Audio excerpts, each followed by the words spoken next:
You join me today as we take an inside look into one of the most famous British supercars ever made, the Jaguar XJ220. I'm joined here today on this wonderful day by the owner Spike. Spike, how are you? Good to meet you. Nice to see you again. So yeah, your Jaguar XJ220 in Spa Silver. Spa Silver, yeah. Fantastic, absolutely beautiful. So when did you buy the car, Spike? We've had her about 10 years now. Fantastic, really nice. Yeah. So I've actually experienced being a passenger in this car at Bicester Aerodrome, and I can tell you this thing is not slow. As we take a walk around the car, because not a lot of people get to get up and close and personal to one of these cars, you just really do appreciate the sheer size of this thing, don't you? She is very long, nearly 5 meters long, nearly 2 meters wide, and with a car this large, with such a footprint on the road, only weighs 1,500 kilograms. Crazy. Yes. So we're now at the we're now going to pop the rear deck, I guess, on this car, and we're going to have a quick inside look into that famous Jaguar TWR joint effort JV6 engine. JV6. Let's do it. So what do you have to do to pop the boot on this thing? A little lever. Okay. Seen that? You click that as easy as so. Yeah. So for all you people who've never seen this being done before, this is a good insight. Okay, and there you have it. The TWR AJ-V6 engine. So this is a twin turbo unit, around 540 brake horsepower, twin turbo. Yes. Yeah. 475 foot-pounds of torque, Yeah. which is perfectly capable to rocket this car as close to the land speed record, not the land speed record, but the fastest production car record held between 1992 and 1993. So XJ220 stands for 220 miles per hour, and this car got 217.1 miles per hour around a corner. So it wasn't even a flat level surface, was it, Spike? No, it was slightly uphill as well. And if that doesn't scare you enough, this engine is married up to a 5-speed manual transmission, rear-wheel drive. ABS? No ABS. No ABS. Power steering? No power steering. No power steering. So this thing is, you can see the racing pedigree that is the Jaguar XJ220. So they actually launched this, so the concept car was launched with a V12 engine. Yes. But sadly, due to emission regulations and stuff in the late 80s, they as well as facing financial difficulties, they had to opt for the V6 twin turbo. Perfectly capable engine though. Moving on to the size and the design of this car, I mean, it's not a small car, is it? She's not small at all. And so driving it on the UK roads, any problems? None whatsoever. She's one of the most capable cars in any situation. She'll sit in London traffic, she'll go over speed humps and not miss a beat. You know, you could drive her in through central London, take her to a track, have a fabulous day, and then drive her home again. It's perfect. It's absolutely all right. There's not a lot of space for your luggage, but hey, we've got to realise, guys, that this car, it was a production car, but with nothing but a racing heritage behind it when it was designed. Yeah. So, but just looking at the sheer size of this, is nearly 5 meters long and nearly 2 meters wide. So that's a whole lot of car. It is a lot of car, but when you're behind the wheel, sat in, it doesn't feel that big at all. It Beautiful. Envelops around you, and you can feel as if you could throw it anyway. Yeah, absolutely. So with a car this size, you would naturally think it would be a heavy car, and it only weighs 1,500 kilo. Yeah. Brilliant, absolutely brilliant. All down to the honeycomb cells inside, etc., which reduce the weight. So when TWR and Jaguar teamed up with the development of this, they used bonded aluminium construction, which it's got a higher tensile strength, and it's also lighter as well. And I've been a passenger in this thing, and you can feel the car come alive, and we'll move on to that afterwards. But with the cornering and everything like that, does this car feel planted? Yes. Yeah. You'd be careful with the right foot in the wet. Yeah, sure. But yeah, I can imagine. No, So perfectly planted. Yeah, brilliant. So just to talk to you about the original car that was designed, 1984, Jaguar was heavily involved with racing, and they had very famous V12 engines back then. And one of the racing engineers actually thought it would be a good idea to blend that racing heritage with a production car. So yeah, the V12 production car, which done 220 miles an hour. That was their overall goal. And so yeah, Project XJ220 started in 1984, essentially, and then this was released in 1988 at the Birmingham Motor Show, which must have been quite the spectacle. It would have turned a few heads. Absolutely. Obviously I was only 2 years old at the time, but at the Birmingham Motor Show, they had one of these unveiled to the public for the very first time. And nearby was the Ferrari's F40, which was the poster car in my childhood. And this got all the press. Yes, yeah. It's got all the attention. So Ferrari saw this happening, and they introduced a few girls to be glamorous around the Ferrari F40 to try and sway the people, but that didn't work, did it? No, everybody stayed. They stayed with it. With the 220. Yeah. And then Ferrari decided to tell the girls to take a few, well, dress skimpier. Yeah, get a little bit more comfortable, shall we say? Absolutely, yeah. Yeah. So moving down the bodywork of the car, we've seen the impressive engine, which is perfectly capable. Yes. The design and everything else, it's just designed to go fast, this thing, isn't it? It is. You've got the Venturi underneath, the diffuser. Yeah. Intakes, Yeah. It's perfect design for what they wanted it to do. Yeah, it's a beautiful car. It flows really well, and there are a few parts on the car, like these quirky mirrors. These are off of a Citroen, aren't they? I believe so. Yes. Yeah. Yeah. I'm not sure if it was an AX or a GX or something, but I do believe they're off a Citroen. Yeah. And actually, it's funny because they're offset. Yeah. You have one on the passenger door, and this is on the passenger wing. Sure.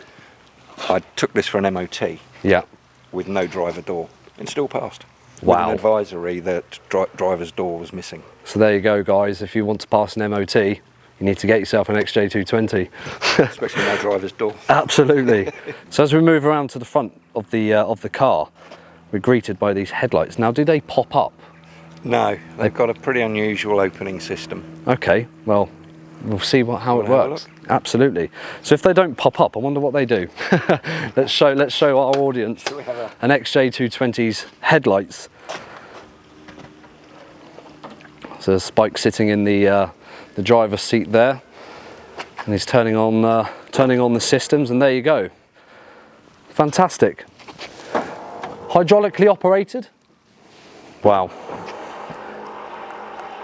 And this system can be used at, I'm guessing it's been tested at speed as well.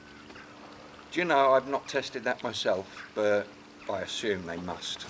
I would imagine those forces would help them go back in a bit. Yeah, absolutely, absolutely. This is a big old bonnet, isn't it? I mean, it's beautifully made. It looks stunning, and it has a good effect of removing a lot of heat. And it serves a purpose as well. It does serve a purpose. So if anyone has seen the famous video footage of XJ220 approaching 220 miles an hour, they will see this shut line at the front.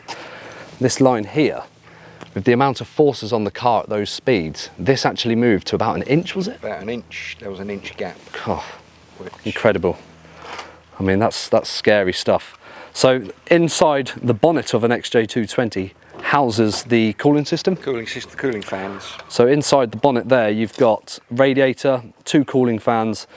Adequate enough, do you reckon? Not inside if the aircon's not working. Sure. With the aircon working, yeah. Yeah. I mean, she never overheats. And this is a road-going car as well. This is a Yes. production car, so it's passed all the relevant, crash safety inspections and all the rest of it. This is absolutely incredible. And with the racing pedigree and the construction of the car, it is so strong. Yeah. So we're going down this side of the car, and it's pretty much a mirror image of the other side, isn't it? Yeah. Obviously, huge air intakes. Yes. Yeah. Intercooler for the cooling system, or air system? Probably air for the turbo system. Oil coolers or air conditioning. Fantastic. Now there is a prominent XJ220 logo on the bottom there, and there's one on the other side as well. That's the only part of the car that actually says it, isn't it? Yes. Yeah. It wouldn't say it anywhere else. Okay. So moving around to the rear of the car is quite a masterpiece in itself with the design. So Spike, the Venturi diffuser at the bottom. Yeah. That's cutting edge technology for a car of this era, isn't it? This was the first of its type to have this system. Yeah. Which led on then to other cars, Group B cars, rally cars, etc., having them put on the underside of their cars as well. Yeah. As you felt when we were absolutely at Vista. Yeah. you pull down. Yes. And you can feel the car hunkered You can down. feel. So guys, the rear diffuser, it acts as basically a vacuum, doesn't it? It creates a low pressure under the car, that the faster you go, the air that's passing under the car, essentially somehow physics pulls the car down. So you're both getting sucked into your seat that way. The air going underneath the car is diffused and is slower than the air going over Sure. the top.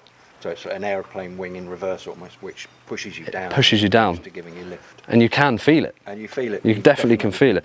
So let's move on to the boot. Now you use this car, Spike. This isn't a piece of equipment that sits in luxury in a garage somewhere. This goes out. You play with this. Yeah, absolutely. It's driven as it should be. Yeah. Yeah. So- As long as I'm not going too far, Yeah. then we're okay. We're Fine. happy days. A cheese sandwich and some Y fronts, and I'm happy. Absolutely. So let's move on to the boot area. So boot capacity, Spike. It's not the best, is it? No, cheese sandwich, Y fronts. That's it. Absolutely. White fronts and sick bags for your passenger, I guess. Exactly. So yeah, I mean, we've got standard equipment in here. We've got the a first aid kit, probably the original one. That's the original. Oh, fantastic. Yes. Never been opened, never been used. touched. No. Not yet anyway. And the 6ED changer of its era as well, which is a magazine fed one, probably all electric. So yeah, we've got the first aid kit, which is a unopened. Unopened. Unused. Yes. We've got what looks to be the instruction manual for this car. And service handbook. Beautiful. I mean, it doesn't get any better than that, does it? Audio system, service history, warranty, all the period stuff for this car, and the those famous wheels. I guess this is the lock and wheel nut for it, and spare bulbs. Yes. I mean, look at the size of this thing.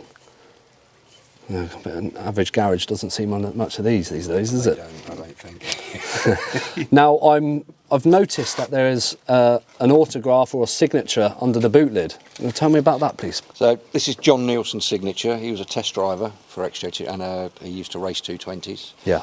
Back in 2011, he was doing a magazine filming shoot, etc. And he drove this car on the limit. This car? Around a track. Unfortunately, I couldn't be there to see it being driven the way it was, unfortunate, but he was very kind to sign That's fantastic. it as a memento of the day for us. Yeah, it's good to have another little Easter egg on this car. Yes. Yeah, brilliant. So I'll put these back in here, and then we'll move around to that famous interior, I guess, and have a quick sneak peek in there. Absolutely. So I'm 5'11", nearly 6 foot, and what you're going to witness now is me getting into an XJ220 because I've heard it's quite the struggle. So here we go. He's committed. We've got a large door sill with XJ220 on there, beautifully designed, but that is a huge door sill, isn't it? It's a wide step. It's a wide step, so let's go for it. Okay, I'm in, I'm halfway in. Oh no, I made it. I'm inside the XJ220 and I haven't broke my hip. So the first thing I noticed while sat in the XJ220 is it is a snug fit. It is a very snug fit. You've got all the usual refinements of a car of that era. You've got air conditioning, you've got a radio that apparently launches itself out at speed. So make sure you've got a good dentist. Have you seen that happen? I have done it myself. He's done it himself. We've got the usual refinements. We've got double stitched leather. Everything's pretty much leather. I mean, for a car that was designed in, let's say, 1988, Yeah. it still feels quite fresh. We've got a manual 5-speed gearbox, power windows, Yep. power steering, no power steering, no ABS. And does the sunroof open? No. The sunroof does not open. We've got embossed seats with XJ220, and I tell you, Spike, these seats are absolutely fantastic. They are. They're beautiful. You can see this one is well worn and needs some TLC. And like most Jaguars of the era, the handbrake is down by your right-hand side. And a race-away flying handbrake. Yes, yeah. Analog dials, and let's have a test of that horn. So that's what you've just heard there was the fuel pumps all priming, preparing the car ready to start. And this is the sound of a horn on an XJ220. Epic fail. That's why I carry, Okay, so I carry spare fuses. okay, so an XJ220 and an owner that carries spare fuses. It doesn't look good, but hey, things happen. It's all part and parcel of owning a classic car. Yes, yeah. Live life on the edge. Sorry about that. No, that's electric mirrors, left and right. Yes. Which adjust our quirky Citroen mirrors outside. Air conditioning, does it work? The air conditioning does work. Air conditioning works, and I'm guessing, I mean, there's not a lot of head height in this car. This sunroof doesn't open, does it? It doesn't open. I think they only put that in there because if this was the roof lining, you'd be in real trouble. So they've had to put... Yeah.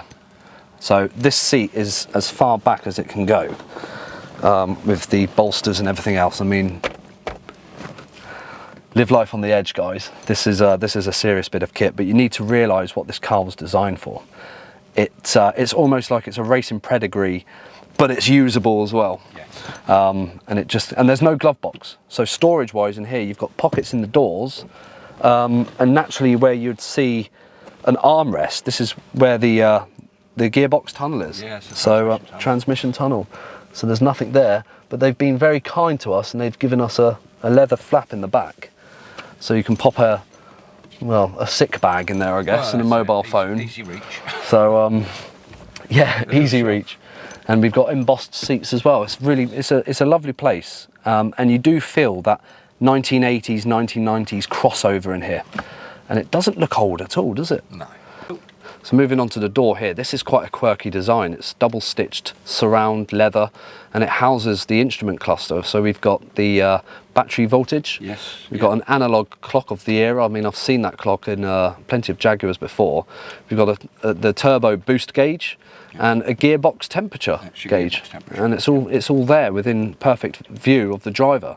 So yeah, the instrument cluster and the interior of the car, you can see these quite intimidating air vents. So I guess they serve a huge purpose for the driver as he's barreling towards 220 miles an hour and needs a bit of airflow.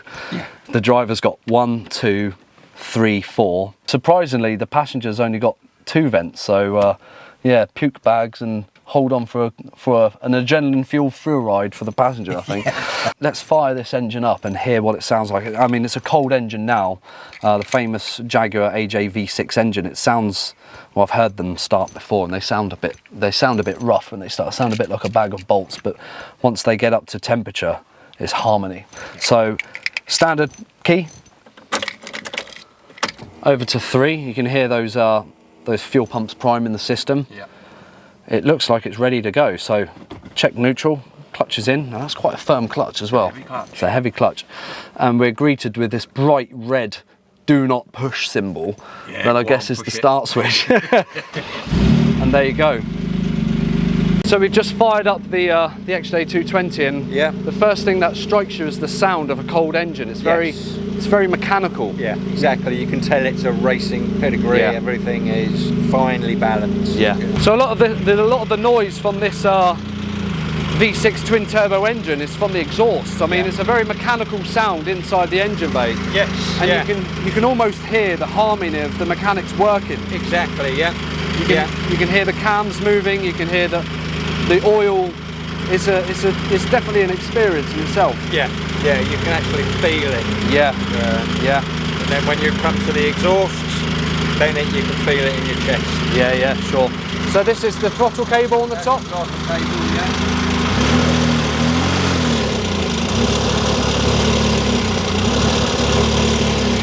Just takes time to warm up. Yeah. But so on full chat, this thing just takes off.